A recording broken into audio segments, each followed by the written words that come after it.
इस वीडियो को लाइक करें, हमारे चैनल को सब्सक्राइब करें। सच्ची बात यह है कि मियाज़म पे जब तक अबूर हासिल ना हो उस वक्त तक बड़ा मुश्किल हो जाता है क्रॉनिक डिजीज़ पे प्रैक्टिस करना।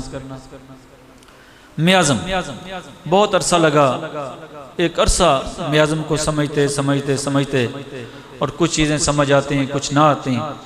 मैं हमेशा दुआ गो रहता हूँ। डॉक्टर अमजद साहब मेरे साथी हैं जिन्होंने इस पे बहुत सारा काम किया, मेरे उस टीम का हिस्सा है जो हम रिसर्च करते हैं। उन्होंने मियाज़म को बहुत आसान कर दिया, यही मुताला कर करके कि चेहरा शनासी से हम मियाज़म की तरफ कैसे जाते हैं।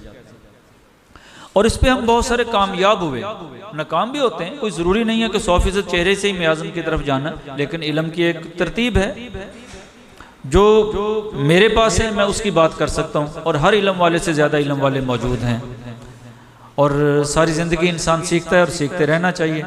लेकिन मियाज़म और उसकी पहचान अल्हम्दुलिल्लाह बहुत मैं अमजद साहब के लिए दुआ गो इसलिए हूँ कि उन्होंने ये रास्ता बताया।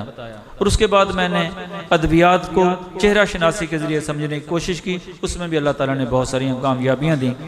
तो आपके साथ शेयर करते हैं कि मियाज़म को कैसे पहचानना है। मरीज़ आता है आपके पास और बड़ा आसान है डॉक्टर साहब। ये मेरे साथी यहाँ बैठे हैं, करोड़ पक्का से साथी आए हैं, लोधरा से या कबीर वाला से सलीम साहब हैं, डॉक्टर शकील साहब हैं। तो सच्ची बात यह है कि मेरे जितना मेरे साथी हैं अब इनके लिए मियाज़म के हवाले से बहुत आसानी हो चुकी है। और मेरी कोशिश होगी कि ये इल्म आपके साथ शेयर करें और मेरे लिए ये सवाब का बायस बनेगा। सूरा के जितने मरीज होंगे ना, उनमें एक चीज कदर मुश्तरक होगी कि उनके नकूश मोटे होंगे। इस पहली मैं एक एक लाइन में 3-4 लाइनों में ये चीज समझा दूंगा। उनके बाल घने होंगे, खुश्क होंगे। अब 1, 2, 3, 4, 5 दिन अगर ये जायजा लेना शुरू कर दें मरीजों को तो बहुत आसानी हो जाएगी आपके लिए। नकूश मोटे होंगे, बाल घने होंगे, बाल खुश्क होंगे, गर्दन मोटी होगी जरा।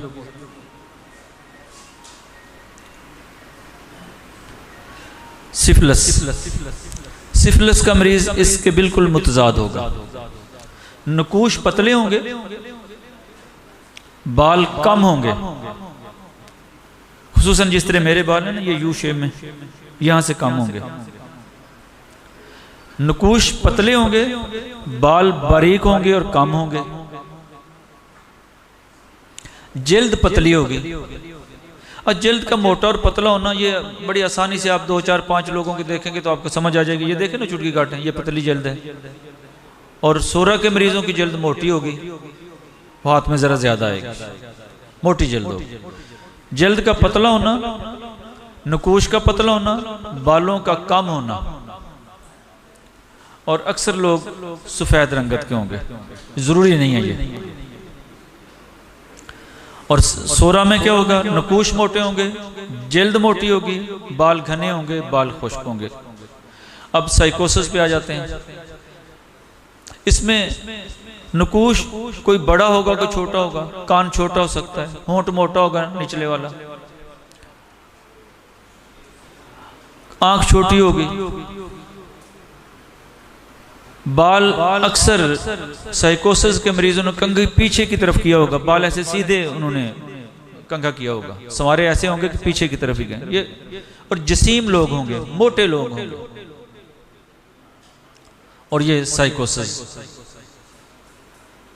साइकोसिस के मरीज की जल्द कहीं मोटी कहीं पतली, एक जैसी नहीं होगी। और ये बहुत आसान पहचान है इसकी।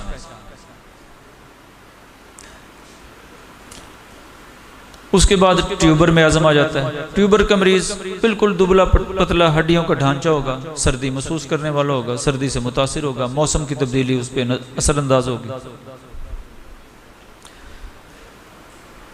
और मेरा ख्याल है कि आप आज से जब मरीजों पर यह तवज्जो देना शुरू कर देंगे, सोरा, सिफिलिस, साइकोसिस, तो उसके नतीजे में बहुत सारी आसानी पैदा हो जाएगी। अब एक मरीज आता है, आपने उसको जोड़ों के दर्द के हवाले से आपने उसे दिया फार्मिका रूफा, घुटनों में सोजन है, दर्द है। घुटनों में सोजन और दर्द की बहुत बड़ी दवाई है फार्मिका रूफा। अब बोरक मटीरियल मेडिका पढ़ें, पहली लाइन पढ़ें, जोड़ों का दर्द जहाँ सोजिश हो, अक्सीर आज़म है, ये लफ्ज़ लिखा हुआ वहाँ। और मेरे अक्सर साथी इसे जोड़ों के दर्द में इस्तेमाल ही नहीं करवाते। अच्छा, हमने उसे फार्मिका रूफा दी है, मरीज को अफाका नहीं हुआ, हम क्या करेंगे? मेड्रीनम देंगे। यकीन जानिए मरीज ठीक होना शुरू हो जाएगा। मैंने डॉक्टर अली साहब से कुछ चीज़ें सीखी हैं। मैंने जिस साथी से जो चीज़ें सीखी हैं, मेरी कोशिश होती है कि मैं अपने नाम की तरफ मंसूब ना करूँ उनको। जिससे इल्म लिया तो कम अज़ कम उसका नाम ज़रूर आना चाहिए, उसके लिए दुआ गो रहता हूँ। उन्होंने कहा जी मेड्रीनम ने काम नहीं किया तो उससे अगला म्याज़म दें। अब ट्यूबर पे आ जाएं। ट्यूबर ने काम नहीं किया, उससे अगला म्याज़म दें। एक्सरे पे आ जाएं, कार्सी पे आ जाएं। मेडोरिनम ने काम नहीं किया, ट्यूबर पे आ जाएं। ट्यूबर ने काम नहीं किया तो आप कार्सिनोसिनम पे आ जाएं। कार्सिनोसिनम ने काम नहीं किया तो आप फिर एक्सरे पे आ जाएं। एक्सरे काम नहीं करी, आप सोल पे आ जाएं।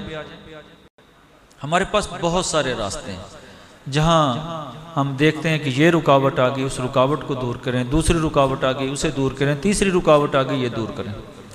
ये म्याज़म पे बात हो रही थी, वो काशिफ साहब की गुफ्तगू जब मैं सुन रहा था तो जो सबसे बड़ी रुकावट मरीज़ों के ना ठीक होने की है ना, जो मैंने अपने 32 साल तजर्बात में सीखा है, हम मरीज़ को ये बता ही नहीं सकते कि आपका इलाज कितना अरसा लगेगा।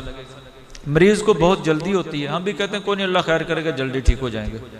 मैंने कभी मरीज़ों को नहीं कहा, मैं मरीज़ को कहता इतना अरसा लगेगा। अगर आपको जल्दी है तो जल्दी घूम लें, जब आप थक जाएं तो फिर आ जाना, सब्र से इलाज शुरू कर देंगे। अब एक मरीज को 1.5 साल 2 साल एक केस में लगने हैं, आप उसे कहते हैं 2 माह में ठीक हो जाएंगे, दवाई खाएं, बस नहीं ठीक होगा वो मरीज, मुमकिन ही नहीं है। हर्निया का मरीज आ गया है, लंगड़ी के दर्द का केस आ गया, अब कैसे आप उसे 2 दिन में ठीक कर सकते हैं? मुमकिन नहीं है। तरतीब लगेगी, टाइम लगेगा, उसलूब होंगे। इसलिए मरीज़ को ये कह दें कि वक्त इतना दरकार है, सब्र से इलाज करा सकें तो यकीनन हम मंजिल आसान है, मंजिल तक ले जाएंगे। अगर आप रोज़ाना उसकी दवाई बदलते चले जाएं, मरीज़ रोज़ाना डॉक्टर बदलता चला जाए, आप दवाइयाँ तब्दील करते रहें, मरीज़ डॉक्टर तब्दील करता रहे, तो कभी भी शफा नहीं मिलेगी। ये म्याज़म से बड़ी रुकावट ये है शफा में। दवाइयाँ नहीं बदलें, नुस्खा दुरुस्त तजवीज़ करें और उसके बाद मरीज़ को भी कह दें कि आप रोज़ाना की बुनियाद पर डॉक्टर नहीं बदलें। और ये भी म्याज़म है, ये सबसे बड़ा म्याज़म ये है, इसकी रुकावट को दूर करें। अब आते हैं वापस होम्योपैथी की तरफ, फिर एक तरतीब लगाते हैं। मैं जहाँ भी मुझे मौका मिलता है बात करने का, मैं अक्सर दोस्तों से कहता हूँ 3 चीज़ें याद रख लें। आपके पास कोई मरीज आता है, तशखीस जरूर करें। अनाटमी, फिजियोलॉजी, पैथोलॉजी, बायोकेमिस्ट्री, ये इल्म एक डॉक्टर के पास होने चाहिए, लेकिन होम्योपैथी का इल्म भी तो होना चाहिए ना। फलसफा होम्योपैथी को भी तो नज़रअंदाज नहीं ना करना। पित्ते की पथरी का तो तशखीस के साथ पता चल गया है, अब आपने करना क्या? म्याज़म भी देना है, दवाई भी देनी है। मटीरियल मेडिका आएगा तो बात बनेगी ना। तो 3 बातें ये आप भी नोट कर लें, मैंने ये जुबानी याद की हैं और मेरी कामयाबियों के राजों में से एक राज ये है, मैं मरीज से ये पूछता हूं, हाँ जी क्या होता है आपको? ये पहला सवाल है, होता क्या है? दूसरा सवाल, कहां होता है?